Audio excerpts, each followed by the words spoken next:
special guest, Colbert Seagraves. Colbert has lived a colorful life, and I enjoy being around him. Met him, I don't know how many years ago it was, but I guess it's through the Drag Race Hall of Fame, North Carolina's Drag Race Hall of Fame, and he's been a big part of that. And, you know, just talking to him through the years and listening, I've learned a lot about him and what he's done, so he'll express that with us tonight. And also talk about the Winston Cup Museum that's going to open April the 9th. Yes, sir. We've been shut down since March of 20, and so it's been 2 years, and we're getting ready to reopen on April the 9th. You can go to everbright.com and buy advance tickets. We are very blessed to have Will Cronkite signing his book, I Was a NASCAR Redneck. I worked with Will on several occasions back in the day. He worked with Cecil Gordon. He was Dale Sr., I think's first car owner and crew chief. And his book, if you haven't read it, you really need to, because it's got some great historical stories in it.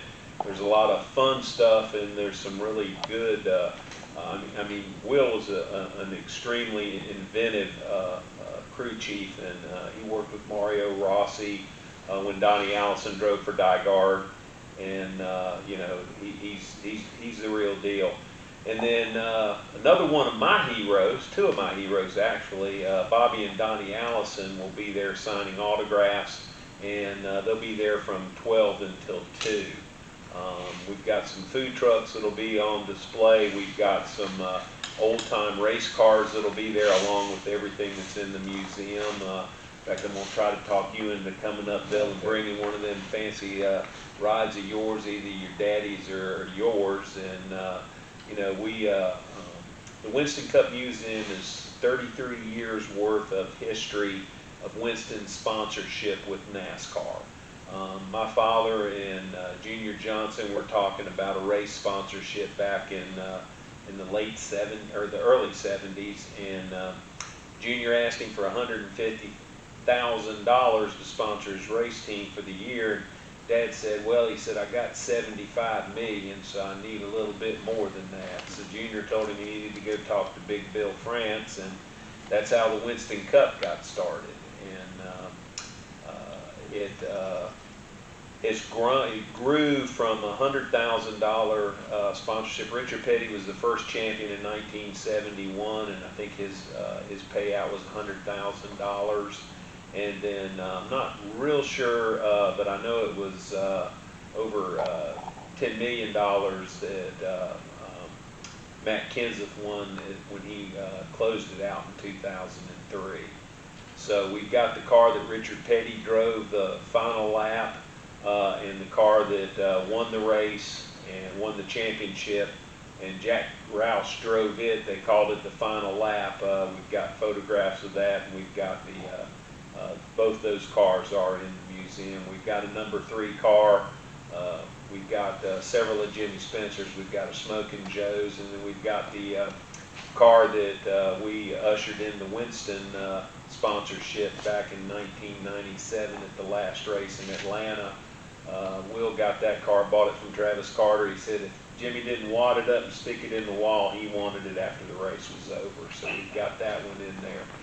We've got the last car that Wendell Scott drove when he crashed at Talladega in the Winston 500. I believe they started 61 or 64 cars in that race. They shortened the amount of drivers that would enter a race so that it would be more competitive.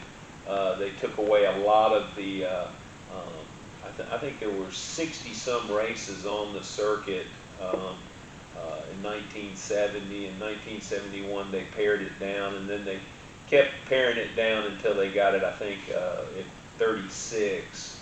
And, you know, that's kind of where it was up until, you know, probably in the last 10 years, they've cut it back a little bit. I think it's 32 races now. When Winston got involved, NASCAR really needed a big sponsor, didn't it? Yes, sir. A lot of people don't know this, but there were 8 racetracks that were on the verge of bankruptcy. And Winston and my father, they paid the purse, They paid all the advertising and paid all the expenses for those 8 racetracks to get out of the red and get back into the black, and they didn't ask for anything in return. So that was a gift from R.J. Reynolds to those tracks.